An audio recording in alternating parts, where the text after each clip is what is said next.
him. We went the 2.5 hours and took a look at the property. And what was a little interesting about the situation is that he had received offers, and honestly, he had received offers, if he had taken them, that would have been more than what our offer was on the property. But we were able to provide peace of mind. We were able to make it quick and easy. We were able to help with some of the other burdens like real estate fees or closing costs. And even though our number was less than what he could have gotten for him, our process made the experience worth having to bring a little money to the table. So we were able to help him out and get the property rehabbed. It's currently the foundation's being rebuilt, and the inside eventually here will be rehabbed in the next few weeks. But it was really nice to help him out of that situation. Yeah, I got one. This is a really cool, I don't know if it's a cool scenario, but it's by far the craziest thing I've ever seen. So this is, I got a call from a seller, and I go out on the appointment, and I actually had to pick him up because the house that he was currently living in his mother's home. His mother passed away 6 years prior, if I remember correctly. I went out and I picked him up, and I drove him over to his house, which is probably about an hour and a half. This seller, chain smoker, I could barely breathe in his mother's home. It took him a really long time to walk to the door.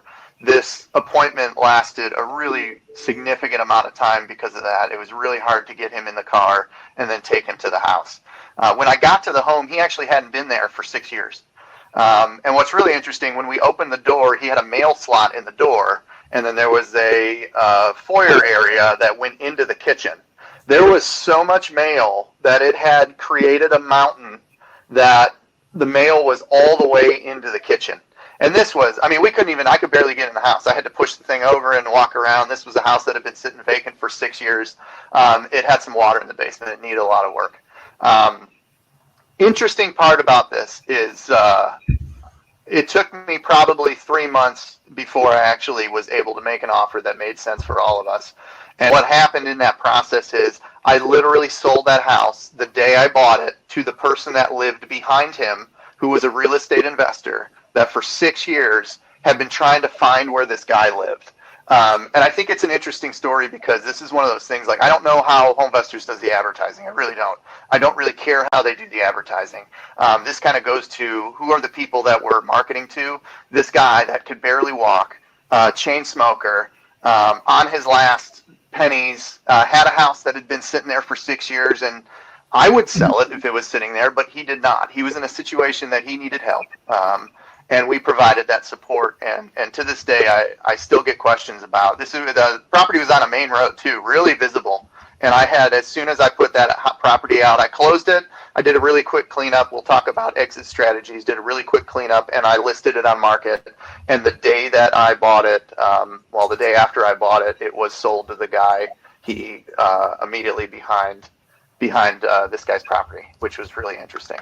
That's the type of people that we market to. It's people that are really in need. If anybody has the ability to put this on market through MLS with agent, then they should do that. And I'm likely the first person in this appointment that's going to tell them that we're just not the right option for them. We're looking for people that are really in need to sell the property for one way or another.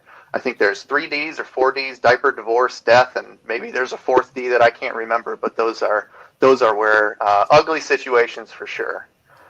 Let me go to this slide. So this kind of gets into, and we're going to talk a lot about the technology. HomeVestors has all the technology. From day one, you could be buying houses the next day where you're getting the leads, you're able to track them. Lead Dog mobile app is one of these things. I don't know if there's a bunch of investors. There might be investors on here that know what driving for dollars is. Coolest thing that we have is our ability to drive down the street, take a picture of a house. HomeVestors is going to immediately start advertising that person for me as a franchisee.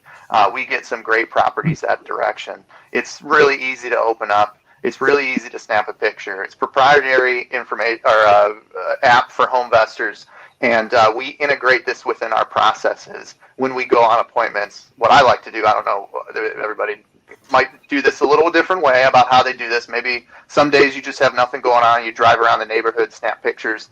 What I usually do is when we go on appointments, I say I'm going to take 5 pictures of houses, and then we put those in the Lead Dog and send them out. Lead Dog isn't the only system that we have.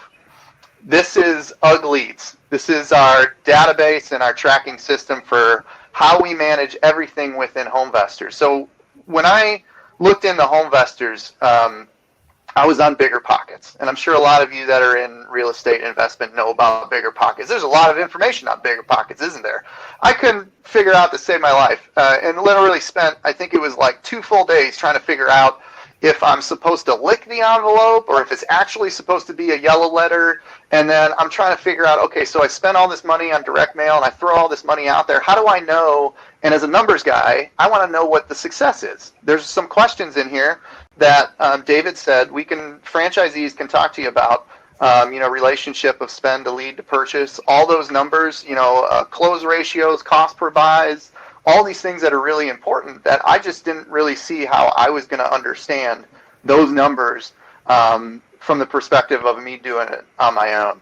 So the great part is you've got the mobile side on the right here. You can see the left side is the desktop view, and this is where we track all our numbers. You go right there, and if you can read that, it says right on the front page, total leads to appointments, contracts to buy closings. That's incredibly important numbers for us to know. And whether this makes sense for you or not, I think the biggest thing that other investors struggle with is this data. You've got to have some kind of data to tell you what's going to work and what's not going to work.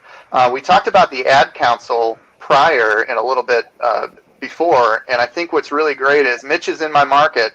I can really easily go to one of these tabs and I can pull a report that shows me not only my statistics, but every one of the people in my market, what their statistics are.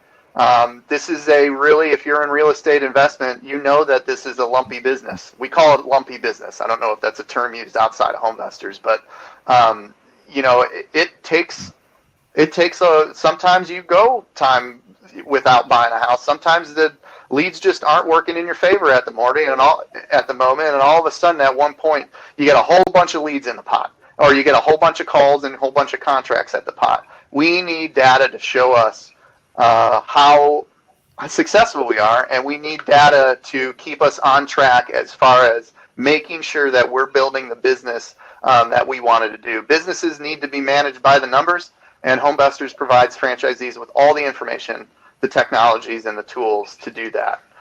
So that's a little bit about the lead management CRM system we have. We are running Salesforce as far as a CRM that does everything from automatic workflow follow-up, keeps us on track. If you're in this real estate business, follow-up is one of the main keys to success, and HomeVestors has a way to do it exceptionally easy. Value check. Mariah, you're going to talk about that. Go ahead. As just mentioned, we've got a lot of tools that we get coming into HomeVestors. Value check is one of those things that for me, I came from the corporate world. I came from commercial buildings, not knowing as much about residential. And value check is one of the tools and systems that I was able to receive, we're all able to receive, that allows us to feel confident in the properties. It's a tool that we use. It's a proprietary tool that we use that we can input the subject property, the comparable properties that we pull sold from the MLS. And then we can also put in the kind of repairs that we're seeing. So whether it's kitchens or electrical upgrades or whatever we go on the buy call that we discover, it's a tool that allows us to culminate all that information and come up with a offer for the property that makes sense for us and that we're working towards to make sense for the seller as well. So it's just another great tool that we have that we can use. And then through Value Check, and another part of what we have is that we have a lending portal. So once we have the property, once we've put it through Value Check, once we have it under contract, we can just take it then directly from Value Check and submit it through our lending portal from Value Check to corporate, to our DA to be reviewed. And so that leads us into the lending portal. Jeff, do you want to cover a little bit of that on the backside? Oh, yeah, lending portal. I mean, when I came in, there wasn't any money. to be had. I mean, it was really hard to get loans. Some of you that are in real estate know that, I mean, you can't just walk into a bank and get a loan for a property you're going to close within a couple weeks or sooner. HomeVestors has all that. And because there are some situations of long-term financing and long-term funding, rental property funding, HomeVestors is partnered with 7 lenders across the country that are just fantastic. They know that we understand that you make the money on the buy, and they are there for us. The options for 100% purchase and repairs. We can buy the property with almost no money out of our pocket, or sometimes no money out of our pocket, fix it up, sell it, hold it as a rental, whatever that exit strategy ends up being. And it's certainly a huge benefit. That was one of the biggest benefits as I was coming out of the military, is the lending side of it. And I could say a little bit, going back to the COVID discussion, there were a lot of lenders that dropped out. Within the moment that a lot of these states were closing down and shutting down, these lenders, a lot of the lenders, I would call them hard money lenders, lost their funding. And the nice thing about HomeVestors is it's tried and true, and lending stuck with us 100% purchase repairs without a hitch. Thank you, Jeff. Yeah, we had 7 lenders. We never had less than 7 lenders lending to our franchise through this time. So Jim is asking, can you explain the process of reselling the house that you purchased? Who do you sell to? And typically, how are the houses marketed? So who wants to talk about that? Jeff, you want to start? Everybody wants to talk about that. Okay. Everybody's excited about this. Yeah, this is the thing that's really cool. How do we make money? There's a few different ways that we make money, and the interesting part about this business, the interesting part about this franchise is there's so many different ways to go about it. Let's go through the wholesale to investor, whether that's an assignment, a contract, or closing on the property and selling to another investor. And if you don't understand what all this means, we'll probably run through it pretty quickly, and then you can talk to us later about it offline for sure.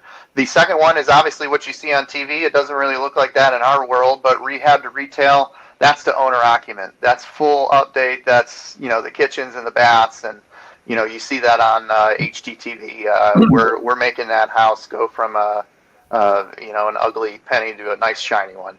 The one that I really like is hold as rental property. This is the long-term, this is wealth. This is long-term legacy wealth. This is creating that, I didn't really see that I was going to get a whole heck of a lot in the military, and I wanted more money than that. So the rentals is really exciting. This is how you create long-term wealth and mailbox money. Who doesn't want money coming in every month? Who doesn't want that? I think this is the part that a lot of people get excited about, is the long-term wealth building rental property. And the other mix of these, that's the mix of the strategies right there, is dependent on our goals. So Mitch, Mariah? Yeah, I'll go next. When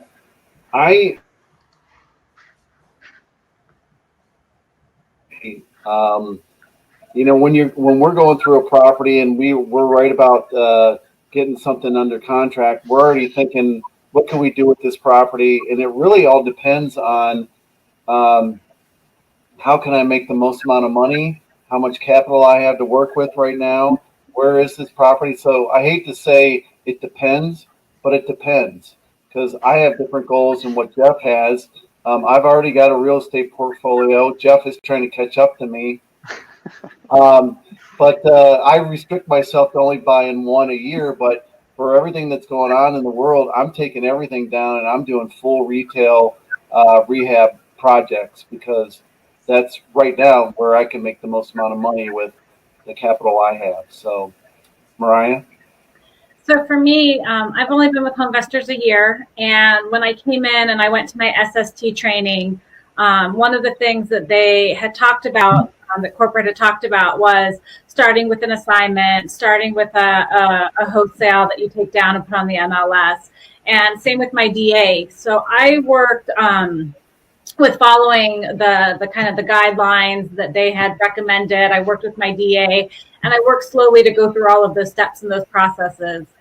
In the last year, I've been able to do all of them, and I think that a mix is important. Mitch kind of talked about it, that it just depends on where your business is and what your goals are. I'm excited that this next year, the second year, that I'm going to start doing the buy and holds and building a rental portfolio. After getting to experience just the different kind of extra strategies that we have, and we'll continue to use all of them as well. Yeah, that's good. I think, talking about the different, and certainly COVID and everything that happened, the nice thing about these different strategies, the fact that we have so many, and we want everybody to be working all these, because at any given point, you can cut away from one strategy into another one. I know, and then, we'll talk a little bit about the training next, but at one of our conventions, actually at a few different conventions, I have shifted my business based on what I was hearing from other markets across the country. So, it might be a really great market for you to wholesale out to investors because they're paying a lot of money and you don't really have to fix them up that much. I think recently we saw that it really made a lot more sense to maybe fix up some of these properties because the owner-occupant side kind of took off. But we all know that at some point we're going to have to shift to another exit strategy. It's just nice to have a lot of these tools in our pocket. That goes to ongoing training. Yeah, that's a pretty good leeway. So real estate's always changing, constantly. I've shifted my business, like I said, a few different times throughout the time that I've been within Homevestors. We have Homevestors franchisees that have been here from the beginning 20-some years ago, 1,100 locations nationwide. 2 times a year, we have what's called a mid-year summit and a convention. And the really cool thing is right now we are in the midst of our mid-year summit, and it is all virtual. And it's a really great place, collaborative space for all of us to get together and discuss the issues, discuss COVID, figure out what's going on in LA. Does that relate to us here in Ohio? Talk to the guys in Chicago and see what's going on over there. And then hear from the guys that I think we have a franchise that has 2,500 rentals. That's impressive. To hear that kind of caliber of investor talk and how they got there.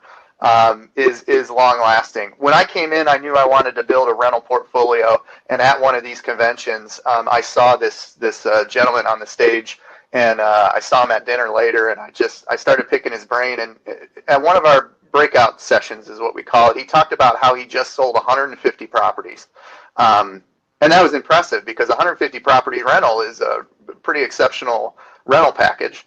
To begin with. So I asked him, why did you sell 150 rentals? And he said, well, I had 450 more, so it just was time for us to call the herd and then grow from there. And it's a really interesting concept about how you learn about these different strategies from these guys that are actually doing it. This isn't a conceptual thing here. This is franchisees and across the country that are doing a lot of work that are active in real estate investment. So initial training, you go through SST training, which is system standards training. That's an initial 1 week for Homevestors. And, go back to COVID, they had to shift that training to a virtual program. And it's a really impressive program, working you through the stages of taking a call, going on the appointment, talking to the seller, evaluating the property, making an offer, and all the things that come along with what we do as a business, meeting with the seller, and hopefully buying their house here and there. They shifted it entire virtual, and it's an exceptional program right now. National events, that's the mid-year summit. Regional events, we're collaborative in nature here within our ad council. A lot of us join forces to put together events that benefit the whole of us. One of the questions might be, how do you find investors to sell properties to? Sometimes the risk of us buying it, or sometimes the risk of us doing a full rehab on these properties is too high, so we might offload those to another investor and make a little bit of money. And the cool thing is we've joined forces here in Columbus, and I know Cleveland and Cincinnati's looking at doing it. Is what we call a deal maker sessions event. We all get together and we bring investors in, and it's been a great event for us to grow that investor list as a group of franchisees. The other thing on that UGVille, we have weekly webinars. We have what's called a UG hour, and we talk twice a week actually, with development agents and other franchisees that are doing this at a high level about certain specific topics within Homevestors. And then you saw the system that we have, the online system there's just a library of online training there. Good.